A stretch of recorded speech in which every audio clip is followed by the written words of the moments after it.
Welcome back di RF Channel on YouTube, back with Ryan Filbert di hari Senin. Dan ketika kita sudah berbicara di hari Senin, maka saatnya kita kembali menengok perdagangan derivatif bersama saya, Ryan Filbert, dan juga Okta Investama Berjangka atau Okta.id, di mana Okta.id adalah salah satu broker forex yang terdaftar dan diawasi Bapepti atau regulator di Indonesia. So, bila Anda penasaran apa sih tema pada hari ini, adalah kapankah saya harus membeli emas? Dan rasanya ketika ditanyakan mengenai investasi emas, orang Indonesia kalau ditanyakan investasi apa yang paling aman, maka akan tersebut dua hal. Yang pertama adalah emas, yang kedua adalah membeli properti atau membeli tanah. Dan itu berlaku bukan hanya dari zaman papa saya, tapi juga berlaku dari pesan almarhum opa saya kepada saya bahwa inilah dua hal yang menarik gitu. Tapi apakah menjadi suatu hal yang bisa dibeli setiap saat atau ada waktu tertentu? Nah, itu yang akan kita bahas pada video kali ini. Kapankah saya harus membeli emas? Kita mulai untuk video kali ini.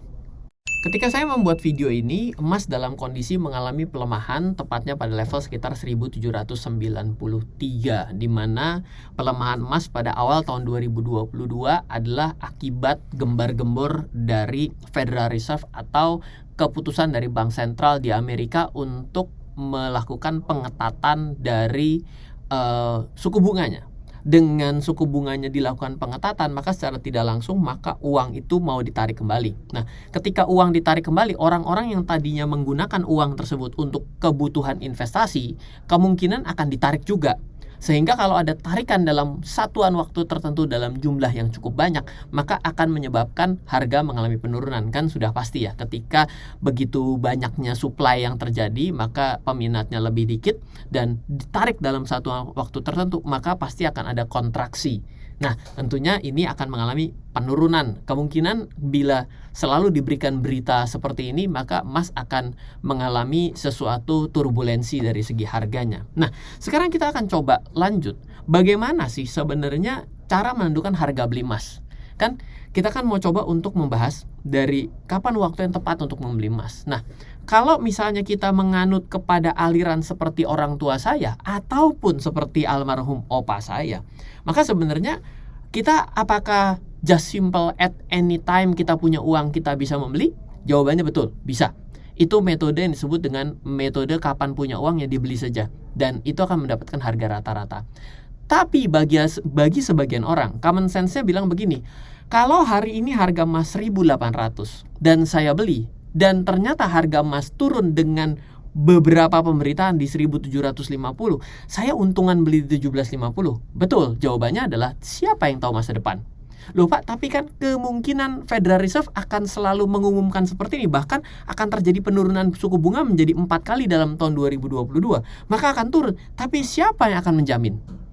Kenapa? Ketika ada kondisi penurunan akibat tapering atau penarikan daripada uang yang ditarik kembali, dan ternyata virus corona kembali merajalela dengan tidak terkendali, maka orang tiba-tiba menjadi merasa tidak aman untuk berinvestasi pada instrumen lain. Iya, akan mengejar juga dari investasi emas. Nah, ini akan jadi kuat mana sentimennya? Nah, jadi bingung ya? Oke, sekarang pertanyaannya adalah bagaimana cara menentukan harga beli emas? Nah, cara yang ingin saya ceritakan adalah bukan cara membeli ketika punya uang, tapi apakah ada golden price-nya yang bisa kita tentukan dengan menggunakan analis teknikal pada grafik pergerakan harga emas.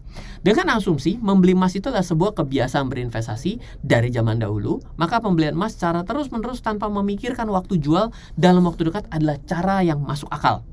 Itu sudah terjadi dari turun-temurun kok, dari keluarga kita. Jadi sekarang kita kan sudah zaman now nih, bagaimana caranya agak sedikit lebih pakai jurus lah, ada data statistiknya, maka kita menggunakan analisis teknikal. Nah, yang saya gunakan pada analisis teknikal ini dengan menganalisis secara 3 tahunan, maka saya ambil dari Juni 2018 sampai dengan 2022 Januari, maka ada golden ratio. Saya contohkan dengan yang Fibonacci secara bulanan saja, maka di layar Anda akan mendapati angka-angka keramat. 1727, 1819, 1511, 1358. Dan tentunya ya berakhir di 1162. Dan tentunya di atas adalah level 2076 dari harga tertinggi yang terjadi tahun 2021. Nah, ini adalah suatu 2020 tepatnya.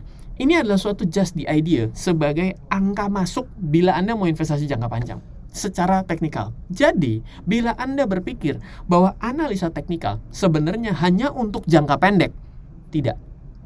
Bisa jangka panjang. Tapi, apakah bisa digunakan jangka pendek? Juga bisa.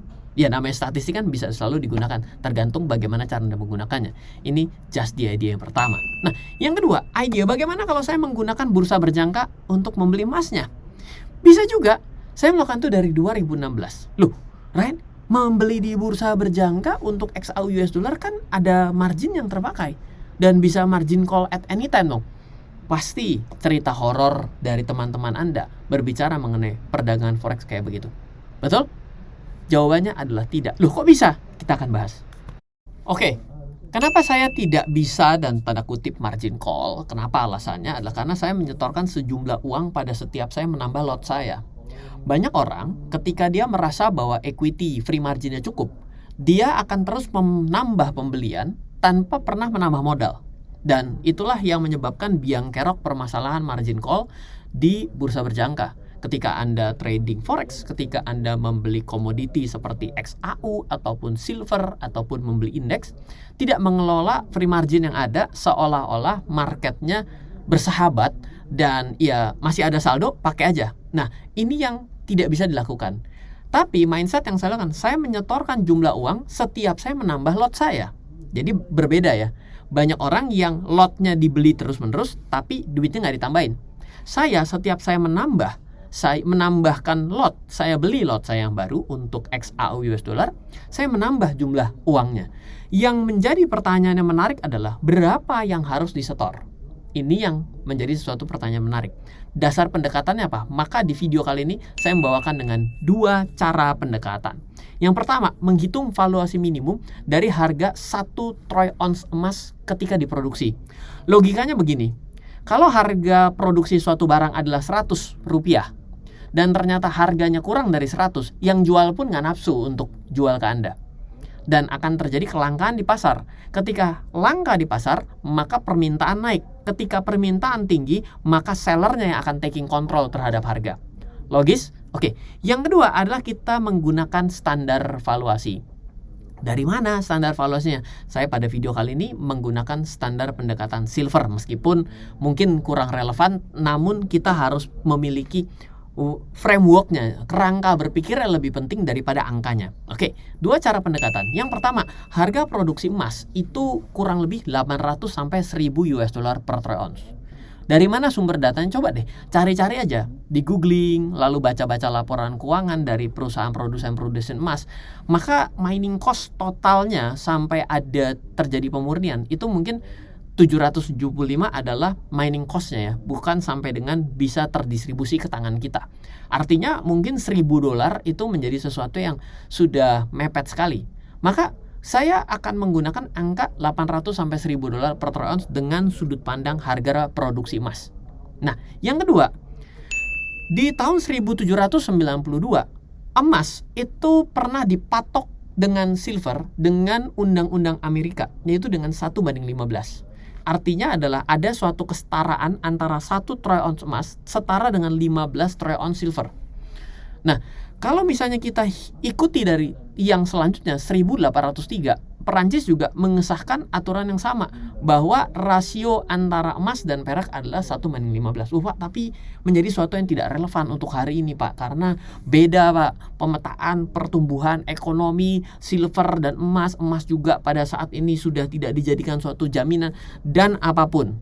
Ya, tinggal kita mau tanya adalah dengan level saat ini saat itu di 1792 adalah dengan harga hari ini adalah 22,327 per troy ounce dalam 1 troy ounce silver.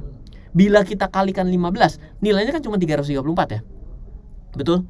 Mau dikalikan berapa dari rentang waktu 1790 sampai dengan tahun hari ini 2020? Wah, Pak, tinggi sekali, Pak. Mungkin bisa 5 kali lipat. Oh ya sudah, berarti bottom price Anda dari nilai valuasi ini berdasarkan kepekaan zaman menjadi 5 kali lipat dari $300, which is nilainya adalah $1.500. Silahkan Anda berasumsi sendiri. Nah, singkat cerita adalah bila kita pakai dengan nilai bottom price-nya adalah $1.000 per troy ounce untuk harga emas, maka dengan harga saat ini adalah $1.800 yang saya top up dalam setiap pembelian saya pada bursa berjangka broker forex saya terhadap XAU US dollar adalah selisihnya dari harga yang saya beli. Saya anggap 1.000-nya itu sudah nggak mungkin bisa lebih bawah. Pak, kalau lebih bawah kan tadi sudah kita sepakat, yang jual sudah emoh. Kita berasumsi di sana dulu. Nah, sekarang begitu kita menghitung dengan 1.000 dengan harga 1.800, maka 800-nya yang Anda setor. Jadi bila Anda membeli emas di perdagangan bursa berjangka, satu lot setara 180.000 US, Anda mesti setor. Wah, gede banget Ryan. Emang ada orang yang melakukan seperti itu? Ada, salah satunya saya. Pak, tapi kan kalau kayak gini untungnya kecil. Ya lumayan, Anda jadi 1:2 kan. Loh, kalau Anda setor 800 US dollar, berarti kan kalau dikalikan 2, 1.600, berarti kan lumayan daripada Anda setor 1.800 dolar. Anda nggak ada leverage ya. Dengan Anda setor 800 berarti leverage-nya kan lumayan. Betul? Yes, memang kadang-kadang sulit untuk bisa menjadi orang yang tidak agresif. Tapi seiring dengan waktu ketika kita sadar bahwa mengamankan modal dan bisa mengetahui saldo kita tumbuh kalau modalnya aman, maka itu kita bisa lakukan. Ada orang yang kemarin baru saja DM saya, Pak, saya pengen punya dari modal $500, saya kepingin menjadi $10.000, Pak. Apakah mungkin dalam waktu 1 tahun? Jawabannya selalu mungkin. Tapi kita jangan bicara 500 menjadi 10.000. Kalau 500-nya menjadi 0, siap nggak? Siap, Pak. Berarti jadi mungkin. Tapi kalau 500 jadi 10.000 tanpa pernah siap 500 menjadi 0, berarti itu tidak pernah mungkin. Mungkin seperti itu saja. Semoga pemahaman kita hari ini terkait dengan pembelian emas pada bursa berjangka nggak serem-serem amat selama belajar dari cara yang benar. Dan mungkin juga Anda bisa terapkan secara money management dalam trading Anda sehari-hari. Semoga selalu bermanfaat. Dari saya Ryan Filbert bersama Okta Invest sama Berjangka di tahun 2022. Kita masih sharing terkait dengan perdagangan bursa berjangka, forex, komoditi, dan indeks dalam. Dan bila Anda belum memiliki akun di okta.id, sekarang juga Anda bisa buka di okta.id. Anda download di Android, Anda bisa daftar dan dapat virtual akunnya. Pastikan Anda profit dulu di virtual akun sebelum Anda bisa melangkah setor pakai duit beneran. Kalau Anda belum bisa profit di virtual akun, trading lagi sampai Anda bisa menghasilkan sesuatu yang cukup paham. Oh, ternyata ini gaya saya. Saya berusaha untuk mengajar, berbagi terkait dengan cara buat Anda, bukan cara Ryan yang saya paksakan untuk Anda. Sampai ketemu di hari Rabu live trading bersama saya setiap hari Rabu dan setiap hari Senin juga. Salam investasi untuk Indonesia. Halo, terima kasih sudah menyaksikan video di RF Channel on YouTube. RF Channel adalah channel edukasi untuk kita secara bersama-sama belajar dan mendapatkan aktualisasi mengenai investasi, keuangan, dan bisnis bersama saya, Ryan Filbert, dan tim. Add nomor WhatsApp saya di 0895 07 08 0789 0895 07 08 0789. Download aplikasi MyRF di Android atau iOS untuk mendapatkan artikel dan tema-tema khusus mengenai edukasi investasi, keuangan, dan bisnis pada aplikasi MyRF sekarang juga. Setiap bulan, saya bersama dengan tim memiliki kelas, mulai dari belajar trading dengan analisa teknikal, yang strateginya bisa Anda terapkan pada seluruh market, mulai dari saham, forex, hingga cryptocurrency, atau kelas investasi saham bernama Fundamental Camp. Untuk mengetahui kelas lainnya, dan bertanya mengenai kelas, hubungi tim sekarang juga di 0852 882 6187. Sekali lagi, 0852 882 6187. Semoga terus bermanfaat. Dari saya Ryan Filbert, salam investasi untuk Indonesia.